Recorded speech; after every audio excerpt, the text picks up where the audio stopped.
로마서 10장 14절에서 15절 말씀 제가 한 절 읽고 우리 성도님들 한 절씩 이렇게 나눠서 읽겠습니다. 그런즉 그들이 자기들이 믿지 아니한 분을 어찌 부르리요? 자기들이 듣지 못한 분을 어찌 믿으리요?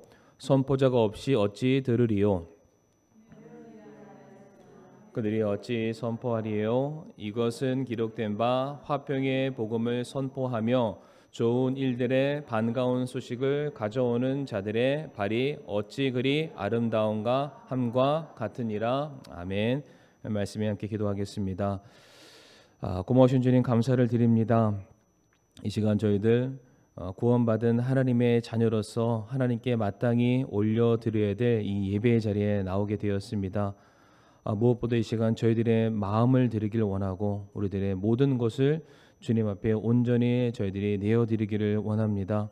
정말로 주님께서 우리들의 삶에 우리 영혼의 왕이 되어주시고 왕의 말씀 앞에 순종할 수 있는 우리 사랑하는 모든 성도님들 되게 하여 주시옵소서. 또한 우리에게 맡겨주신 복음 선포를 위해서 우리들의 삶이 우리들의 입술이 귀하게 사용될 수 있도록 저희들에게 능력으로 함께하여 주시옵소서. 오늘의 말씀이 저희들에게 도전이 되게 하여 주옵시고 이 말씀 따라 순종하게 되었을 때에 영혼을 얻어올 수 있는 놀라운 은혜가 있게 하여 주시옵소서. 예수님의 이름으로 기도를 드리옵니다. 아멘. 저희 수요 저녁 설교 나름 시리즈가 이제 밑구선 시리즈인데 오늘은 이제 구령에 관련된 말씀, 그러니까 믿음에 관련된 말씀도 나올 거고요. 특별히 오늘은 이제 구령에 관련된 말씀을 함께 나누기를 원하는데요. 로마서 10장 14절에서 15절 말씀, 복음 선포를 위한 첫 걸음이라는 제목을 함께 말씀을 나누도록 하겠습니다. 오늘 본문 14절 말씀을 한번 보시게 되면은 믿음에 대한 단어가 등장을 하고 있는데 특별히 이 믿음을 소유하게 되는, 믿음을 얻게 되는 과정을 지금 역순으로 우리들에게 말해주고 계십니다. 14절 말씀을 눈으로 잘 보시게 되면은 믿음을 갖기 위해서는 믿음의 주체가 되는 예수님에 대해서 들어야만 한다라고 14절이 우리에게 말해주고 있습니다. 같은 말씀인데요. 로마서 10장 17절 말씀 보면 굉장히 유명한 말씀이 있죠. 믿음과 들음의 상관관계를 말해주는 그런 귀한 말씀인데요. 그런즉 이와 같이 믿음은 들음에 의해 오며 들음은 하나님의 말씀에 의해 오느니라. 아멘. 들어야 믿음이 생기든 말든 하게 될 것이다. 듣는 것이 중요한데 이 듣기 위해서는 더 중요한 것이 무엇이냐면은 이 사실에 대해서, 이 복음에 대해서, 말씀에 대해서 전해주는 사람이 있어야 함을 오늘 본문이 우리에게 강조해주고 있습니다. 가서 누군가 우리에게 이 소식을 전해주는 자가 없다면 듣지 못하게 될 것이고요. 듣지 못하게 되면은 그로 말미암은 믿음을 얻지 못하게 될 것이다. 이것이 역설적인 의미로도 우리가 이해할 수 있습니다. 이것을 바꿔서 설명드리면은 믿음의 시작, 복음 선포의 시작은 무엇이냐면은 누군가 가는 것이다. 누군가 가야만 듣게 될 것이고 들음의 주인공인 예수님을 만나게 되었을 때에 그 영혼이 주님 앞으로 거듭나 돌아오게 될 것이다.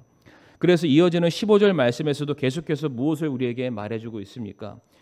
보내어지지 아니하였으면 그들이 어찌 선포하리요? 그러니까 누군가가 보내어졌기 때문에 보냄을 받은 그 당사자가 그 입을 통해서, 그의 손길을 통해서 복음이 전해지게 되는 것이다. 그러니까 그 사람이 있어야만 복음이라는 것이 다른 사람들에게 매개체로 전달될 수 있음을 말해주고 있습니다. 그러니까 모든 과정을 요약해 보면은 누군가 보냄을 받게 되고요. 보냄을 받은 자들이 선포하게 되었을 때에 누군가는 그것을 듣게 되고요. 듣는 자들은 믿음을 갖게 되고 그 믿음으로 말미암아 하나님의 자녀, 주님의 제자가 됨을 우리에게 말씀해 주고 있습니다.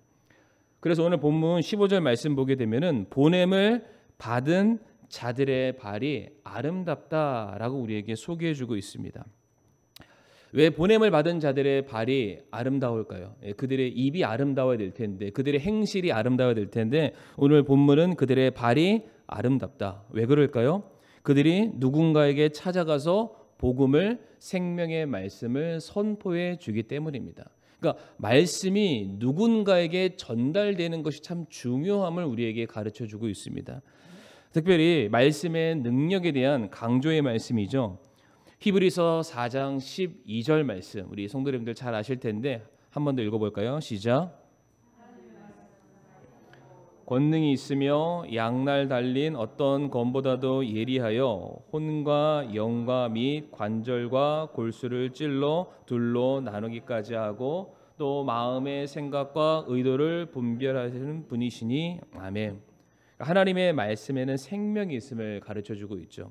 하나님의 말씀에는 권능이 있고요. 하나님의 말씀 어떠한 검보다도 예리해서 한번 꺼내어지기만 한다면은 반드시 누군가는 주님께로 돌아오고 내가 죄인인 것을 깨닫게 되고 주님 앞에 무릎을 꿇게 되는 역사가 일어나게 됨을 우리에게 말씀해 주고 계십니다. 그러니까 다시 말해서 하나님의 말씀이 전해지기만 하면은 말씀의 능력이 한 영혼을 주님께로 인도해 오게 될 것이다. 물론 사람마다 적용되는 시점과 타이밍은 다를 수 있지만 분명히 중요한 사실은 말씀의 씨앗이 뿌려지게 되었다면은 뿌리를 내릴 수밖에 없고요. 자라날 수밖에 없고 열매를 맺게 될 수밖에 없다. 그렇기 때문에 믿음, 즉 구원을 얻기 위한 가장 중요한 첫걸음이 무엇이냐면은 누군가 복음을 들고 말씀을 들고 찾아가는 것. 그 복음에 대해서 소개하고 말씀을 가르쳐주는 과정이 없다면은 그 이후에 나머지 그 중요한 모든 역사함이 일어나지 않게 된다라고 성경은 가르치고 있습니다. 이때 성도님들 중요한 것은 말씀을 전하는 사람의 능숙함은 중요하지 않습니다. 이 사람이 말씀을 전함에 있어서 숙련도 역시 중요하지 않습니다. 중요한 것은 무엇이냐면은 말씀이 전해졌는가가 굉장히 중요하다라고 말씀을 드리고 싶습니다. 그러니까 말씀이 전해지기까지는 우리의 몫이고요. 나머지 이 사람이 죄를 깨닫는 것이라든지 그의 마음이 돌이킨다는 그런 사실이라든지 아니면 예수님의 영접하는 일련의 모든 과정들은 누구에게 달려 있냐면은 하나님의 몫입니다. 그러니까 우리는 뭘 해야 된다? 가서 복음을 전해야만 한다. 이 전하는 일을 오늘 본문 말씀 다시 한번 보게 되면은 누가 하는지가 나와 있습니다. 오늘 14절 말씀 보게 되면 뭐라고 되어 있나요? 선포자가 없이 어찌 들으리요라고 되어 있습니다. 그러니까 선포자가 복음을 전하는 사람이라고 오늘 본문이 말하는데 중요한 것은 이 복음을 선포하는 자들을 오늘 본문이 목사라고 단정 짓고 있지는 않습니다. 신학생이다, 선교사다, 전도사다, 아니 복음을 위해서 자기의 삶을 드리는 특별한 헌신자다라고 단정을 짓지 않습니다. 바로 그 위의 말씀이죠. 오늘 로마서 10장 13절 말씀 보게 되면은 누구든지라는 단어가 있습니다. 누구든지.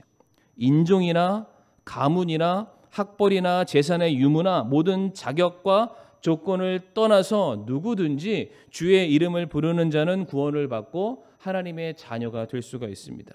다시 말해 누구든지 복음으로 말미암아 새로운 신분을 얻게 되고요. 새로운 자격을 얻게 됩니다. 죄사함의 은혜와 부활의 권능으로 말미암아 하나님의 자녀, 천국 백성이 될 수가 있는 것이죠. 이 하나님의 자녀가 된 모든 자들, 누구든지 모든 자녀들에게 주어진 책임과 의무가 무엇이냐면은 가서 복음을 전해야만 한다. 이것은 우리가 마음속으로 정말로 그렇게 해야지 말아야지 선택의 여지가 없는 것입니다. 반드시 구원받은 성도는 복음을 들고 가야만 하는 사명을 우리가 가지고 있습니다. 그래서 오늘 본문 말씀을 통해서 제가 계속해서 가야만 합니다. 가는 사람이 필요합니다. 누군가 찾아가야만 복음의 역사가 일어납니다. 라고 제가 말씀을 드리고 있는데 사실 그렇죠. 우리가 가지 않으면은 어떠한 사람이 우리에게 찾아오지는 않습니다. 그러니까 애당초 예수님이 누군지 알지 못하는 사람이 예수님과 별개의 삶을 살고 있던 사람들이 스스로 그들의 발걸음을 가지고 교회로 찾아오는 사람은 정말로 100만 명 중에 한 명 될까 말까 합니다. 그러니까 우리가 가지 않는다면은 어떠한 영혼이 주님께로 돌아올 수 있는 확률이 굉장히 희박해질 수밖에 없다. 그렇기 때문에 너무나도 당연한 사실이지만은 우리가 가야 하는 것인데 특별히 지금 저희들이 매 주일마다 이제 사도행전 강해를 하고 있습니다. 이제 사도행전 말씀을 통해서 특별히 오늘 세 가지 사건을 성도님들에게 언급을 해드리길 원하는데, 이 세 가지 사건 역시 동일하게 가야함에 대한 중요성을 오늘 본문이 우리에게 말해주게 될 텐데, 첫 번째 사건 사도행전 8장 27절에서 28절의 말씀 앞에 화면에 나와 있는데요. 사도행전 8장 27절과 28절 말씀 제가 한번 읽어보겠습니다.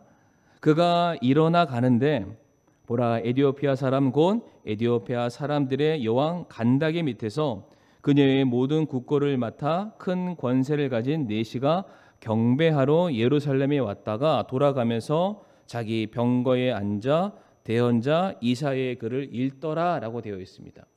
뭐 제가 배경 설명 안 드려도 잘 아시죠? 에디오피아 내시에 관련된 사건입니다. 오늘 본문은 소개하기를 이 에디오피아 사람 이방인이죠. 그러니까 하나님의 백성이 이스라엘 사람이 아닙니다. 복음과는 상관없는 삶을 살아왔던 사람이죠. 그리고 그 사람이 국고를 맡은 자, 당시 재무부 장관이었음을 말해주고 있습니다. 복음에 문외한 사람이었고요. 복음에 관심을 두지 않아도 될 정도로 이 사람은 부유했고요. 유력한 자, 권세 있는 자, 이 땅에서 아무런 부족함이 없는 그러한 삶을 사는 사람이었습니다. 그런데 이 27절과 28절 말씀을 잘 보게 되면은 이 사람의 모습이 우리가 알고 있는 이방인들의 모습과 판이하게 다르다라는 것을 알 수 있죠. 이 사람은 하나님을 경배하기 위해서 예루살렘을 방문했던 사람이었습니다. 그리고 갔다 오는 길에 심심해서가 아니라 그의 영적인 호기심과 궁금증을 그가 채우고 해소하기 위해서 병거에서 이사야의 글 성경을 읽은 사람이었다라고 말하고 있습니다. 이 사람은 하나님을 믿으려 했던 사람이었습니다. 이 사람은 하나님을 경배하기를 원했던 사람이었습니다. 하나님을 경배하기 위해서 자기가 살고 있는 나라에서 떠나서 대륙을 가로질러서 성전에 찾아올 만큼 믿음이 남과는 전혀 다른 사람이었습니다. 예수님의 대속적인 죽음에 대해서 누구보다 정확하게 설명해주고 있는 이사야 53장의 말씀을 그가 타고 갔다 오는 병거 안에서 읽고 있습니다. 그러니까 이 사람은 구원을 받기 위한 완벽한 조건 가운데 있는 사람이었죠. 그런데 중요한 건 이 에디오피아 내시가 빌립에게 뭐라고 말하는지 아십니까? 31절 말씀 보게 되면은 내시가 이르되 누가 나를 지도해 주지 않으면은 어찌 내가 깨달을 수 있으리요라고 말합니다. 그러니까 하나님을 정말로 만나기를 원했던 사람이에요. 하나님이 예루살렘 성전에 계신다라고 누군가 소문을 냈기 때문에 거기라도 가면은 주님을 만날 수 있을까 갔던 사람이었어요. 갔는데 못 만났으니까 어떻게 해서든 해소하기 위해서 성경이라는 걸 붙들고 거기에서 자기가 읽으면서 그 진의를 파악하기 위해서 애를 쓰는 사람이었는데 그가 하는 말이 무엇이었냐면은 나는 하나님을 알 수 없다라고 말하고 있습니다. 성도님들 한번 생각해 보세요. 어떠한 사람이 스스로의 힘으로 하나님을 만나기 위해서 먼 길 마다하지 않고 가고요. 성경을 공부했음에도 불구하고 그가 자기의 힘으로 예수님을 만나지 못했다면 우리 주변에 있는 이웃들은 그들의 힘으로 스스로 예수님을 만날 수 있을까요? 정말로 내가 하나님을 만나야 내 인생의 문제가 해결될 것 같아서 혼자서 아둥바둥 씨름하는 사람이 있는데 그 사람의 결국 나는 하나님을 찾지 못했어요 라고 말을 했다니까요. 그러니까 이러한 사람도 하나님을 만나지 못했다면 그냥 살아가는 내 주변의 이웃들과 내 친구들과 내 가족들은 더더욱 하나님을 만나기가 어렵다는 사실이죠. 그러니까 하나님께서 정말로 하나님을 간절히 만나고자 발버둥을 치는 이 내시를 구원하시기 위해서 이제 빌립 집사를 부르시게 됩니다. 26절 말씀 보면은 주의 천사가 빌립에게 말하여 이르되 빨간색 글씨 뭐라고 되어 있네요.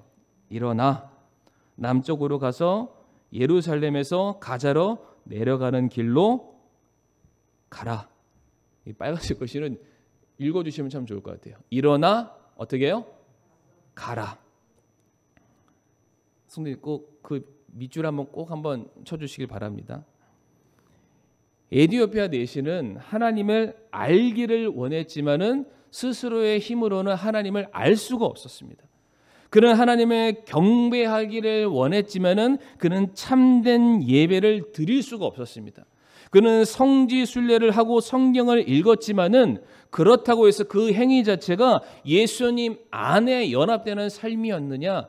전혀 그러지 않았습니다. 그는 성경의 구원에 관련된 부분을 읽고는 있었지만은 그 주인공이 예수님인지를 전혀 알지 못하고 있었습니다. 그렇기 때문에 예수님께서 이 에디오피아 내시에게 누구를 보내냐면은 예수님을 정확하게 알고 있는 사람에게 일어나 가라라고 명령을 하시게 됩니다. 예수님을 분명히 만난 사실이 있는 사람, 예수 그리스도로 말미암아 그 인생이 변화된 사람, 예수 그리스도가 내 삶을 위해서 하신 일이 분명하게 무엇인지 삶의 증인으로서의 역할을 감당할 수 있는 사람에게 주님께서 찾아오셔서 하셨던 말씀이 일어나서 가라라고 명령을 하시게 됩니다. 그랬을 때 이어지는 35절 말씀 보면은 뭐라고 기록되어 있습니까? 화면에 안 나오나요? 화면에 35절 말씀에 없으면은 그가 에디오피아 내시에게 찾아가서 말씀을 그대로 읽어주게 됩니다. 해석해 주죠. 풀어주게 되죠.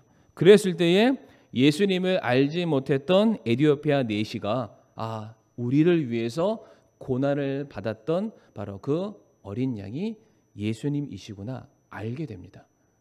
그러니까 여기서 빌립 집사가 할 수 있는 거는 별로 없었어요. 이미 하나님께서 에디오피아 내시로 하여금 하나님을 만날 만한 신앙의 그 열정을 그에게 허락해 주셨고요. 자신의 모든 것을 다 내려놓고서라도 주님을 찾아오고자 하는 그런 갈망을 그에게 먼저 다 허락해 주셨습니다. 근데 이 모든 일들이 결국에는 열매 맺어가는 과정을 누구를 통해서 이루시기를 원했느냐? 하나님의 말씀에 순종하여 복음 들고 찾아가는 한 사람 빌립 집사를 통해서 이 일을 이루시기를 원하셨다라는 사실입니다. 일어나서 가라라고 명령하시게 되죠. 똑같은 사건이 사도행전 10장 1절과 2절에도 기록되어 있는데요. 이번에는 우리 성도님들이 한번 읽어주시겠습니까? 사도행전 10장 1절과 2절입니다. 시작.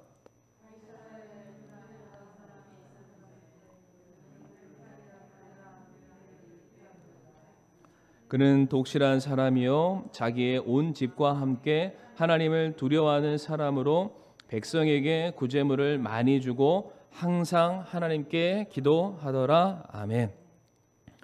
고넬료라는 백부장에 대해서 오늘 본문이 소개를 하고 있는데요. 이 사람 역시 굉장히 훌륭한 사람, 대단한 사람입니다. 독실한 사람이죠. 이 말씀 보게 되면 그는 하나님을 두려워하는 사람이었대요. 그런데 자기 자신만 두려워했던 것이 아니라 자기의 집 안에 속해 있는 모든 식솔들이죠. 자기의 자녀를 비롯해서 종까지 모두 포함해서 자기와 동일하게 하나님을 두려워하는 삶을 살도록 주도했던 사람이 이 고넬료이기도 합니다. 그 사람은 자기 가족만 잘 먹는 사람이 아니라 말씀에 기록된 대로 주변의 많은 사람들을 돕는 이웃사랑을 실천하는 구제물을 많이 주는 사람이기도 했습니다. 게다가 그는 항상 하나님께 기도하는 사람이기도 했습니다. 그러나 성도님 아시죠? 현 시점, 이 사도행전 10장 1절과 2절의 시점에서 고넬료 백부장은 아직 구원받은 사람은 아니었습니다. 에디오피아 내시처럼 하나님을 만나고자 그 안에 뜨거운 열정이 가득했던 사람이었지 아직 하나님의 백성은 아니었습니다. 바로 이와 같은 고넬료라는 한 사람을 하나님께서 구원하시기 위해서 처음에는 빌립 집사를 보냈다면은 이번에는 누구를 보내냐면은 베드로를 보내시게 되죠. 사도행전 10장 19절부터 20절까지의 말씀을 한번 보겠습니다. 베드로가 그 환상에 대하여 생각할 때에 성령께서 그에게 이르시되 보라 세 사람이 너를 찾으니 그러므로 너는 일어나 내려가서 아무것도 의심하지 말고 그들과 함께 가라 내가 그들을 보내었느니라 하시니라 라고 되어 있습니다. 여기서도 일어나서 가라. 일어난다는 것은 너가 그동안 살고 있는 모든 삶의 습관들, 환경들, 모든 배경들, 너의 가치, 주장 모든 거 다 내려놓고 주님의 말씀에 순종해서 영혼에게 찾아가라라는 뜻이 되겠습니다. 여기는 생략되어 있지만 이 사도행전 10장 말씀 보게 되면은 보자기 환상 사건이 등장을 합니다. 하나님께서 베드로에게 보자기 환상의 사건을 보여주시면서 뭐라고 그에게 가르쳐 주시냐면은 하나님께서 깨끗하다고 명하신 것을 네가 속되다라고 말해서는 안 된다라는 메시지를 전달해 주시면서 베드로가 가지고 있었던 당시의 복음에 대한 한계와 틀을 깨워주게 되죠. 너와 같은 동족인 유대인들, 이스라엘 백성들만이 복음의 수요자가 되는 것이 아니라 이방인들 역시, 사마리아 사람들 역시 하나님께서 자기의 형상으로 창조하신 귀한 자녀들이다. 그들에게도 복음이 전달이 돼야 된다. 그 한계를 깨워주시기 위해서 베드로에게 보자기 환상을 보여주시고 난 이후에 말씀하시기를 너에게 찾아오는 세 사람이 있을 텐데 그를 따라 찾아가서 고넬료라는 사람을 만나라 라고 명령하시는 게 지금 이 19절과 20절의 말씀이 되겠습니다. 여기서도 보게 되면 하나님께서 한 영혼을 구원하시기 위해서 모든 사전 작업을 다 마무리하셨습니다. 게다가 이 복음 소식을 전달해 가려는 베드로의 마음과 그의 생각마저도 하나님께서 완벽하게 다 바꾸셨죠. 그러니까 이미 하나님께서 구원을 이루기 위한 모든 작업은 100% 완료해 놓으신 상황입니다. 이제 우리가 뭘 해야 되냐? 그 완료된 은혜의 복음을 그냥 전하는 일만 우리의 역할이라는 거예요.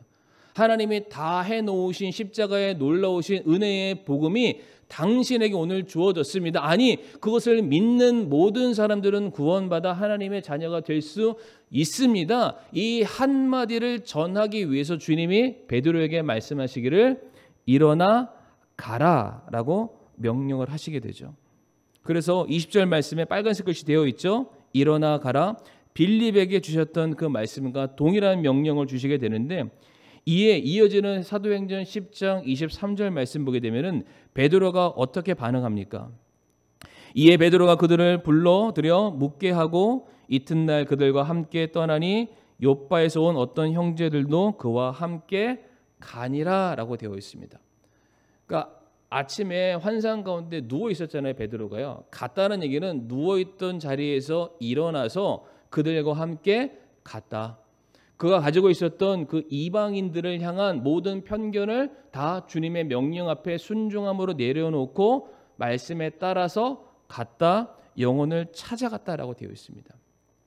그러면서 결국에는 이 베드로가 고넬료를 만나서 한 일이 무엇입니까? 사도행전 10장 34절과 39절 말씀 보게 되면 특별한 게 없습니다. 이에 베드로가 입을 열어 말했다라고 되어 있습니다. 뭘 말했을까요? 성령님께서 가라 명령하셨고 성령님께서 자기에게 허락해 주셨던 보자기의 환상을 통한 진의죠. 너와 같은 이방인들에게도 하나님의 은혜의 복음의 문이 활짝 열렸다. 그냥 그거 알면 된다. 이 소식 전하기 위해서 베드로 그냥 간 것뿐입니다. 더군다나 이어지는 39절 말씀 보게 되면 베드로가 다른 말하지 않죠. 나는 내가 보고 듣고 배운 것을 증인으로서 너에게 그저 소개해 줄 뿐이다.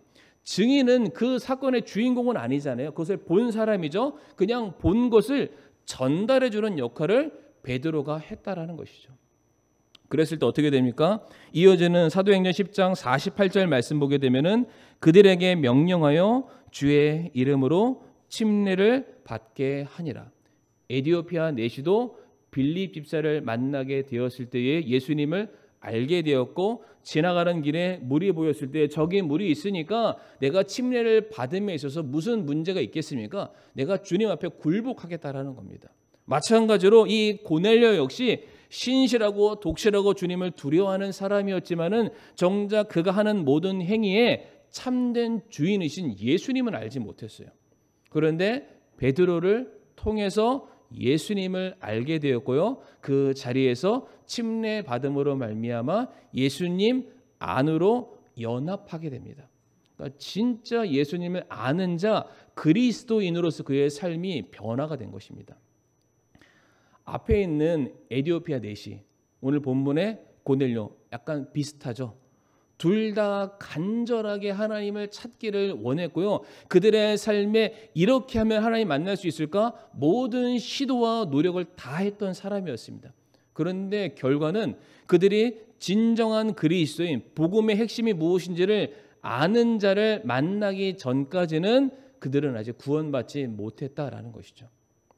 그러니까 아까도 말씀드렸지만은 이렇게 주님 만나고자 애쓰는 사람도 구원받지 못했다면은 우리 주변에 있는 사람들은 어떨까요? 그러니까 우리가 그들에게 찾아가서 복음이 무엇인지, 예수님이 누구신지를 소개하기 전까지는, 알려주기 전까지는 그 누구도 예수님께로 돌아올 수 있는 확률이 너무나도 희박할 수밖에 없다. 그렇기 때문에 우리가 해야 될 일이 뭔가요? 일어나서 그들을 찾아가는 것, 그게 저희들의 사명이자 책임인 줄을 믿습니다. 마지막 세 번째 사건 말씀드리게 될 텐데요. 사도행전 9장 10절에서 11절 말씀, 사도행전 9장 10절에서 11절 말씀, 저 10절 읽으면 우리 성도님들 11절 말씀 읽어주시길 바랍니다. 다마스쿠스에 아나니아라는 어떠한 제자가 있더라. 주께서 환상 중에 그에게 이르시되 아나니아야 하시거늘 그가 이르되 보소서 주여 내가 여기 있나이다 하매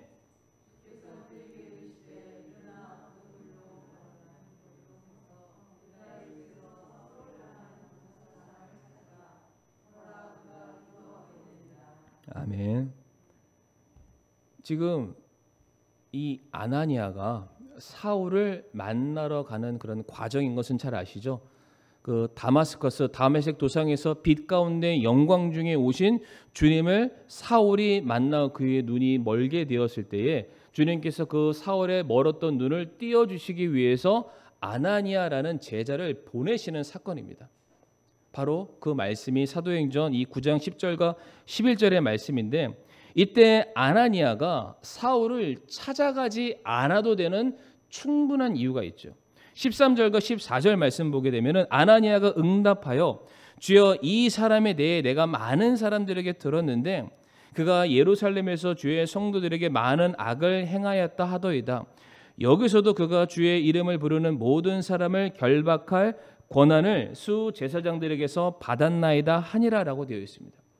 하나님, 지금 저로 하여금 이 사울을 만나라고 보내시려고 하는데 주님 아시잖아요. 이 사람이 그리스도인들을 핍박하는 사람이었습니다. 이 사람이 하나님을 사랑한다라고 말은 했지만은 정작 그 사람은 하나님을 사랑했던 사람이 아니라 그 종교적인 권력을 힘입어서 자기의 어떤 힘과 능력을 과시하기 위해서 오히려 믿는 성도들에게 악행을 저지르는 사람이었고, 수많은 사람을 체포하고 죽일 수 있는 권한이 이 사람의 손안에 있습니다. 저로 하여금 사울을 만나라고 하는 것은 저 죽으라는 소리밖에 안 되는데 저 이 사람에게 가고 싶지 않습니다 라고 말을 하게 되죠. 그때 이어지는 주님의 응답하심이 이어지는 15절 말씀이죠. 그러나 주께서 그에게 이르시되 내 길로 가라. 그는 이방인들과 왕들과 이스라엘 자손 앞에 내 이름을 전하기 위해 내가 택한 그릇이다 라고 말씀하십니다. 아나니아에게 동일하게 말씀하시죠. 일어나서 가야 된다. 11절 말씀 아까도 읽었었지만은 중요한 키워드 두 개가 딱 나오죠. 주께서 그에게 이르시되 아나니아에게 이르시되 아나니아야 일어나라. 고든 거리라는 거리에 가라. 거기에 사울을 너가 만나게 될 것이다.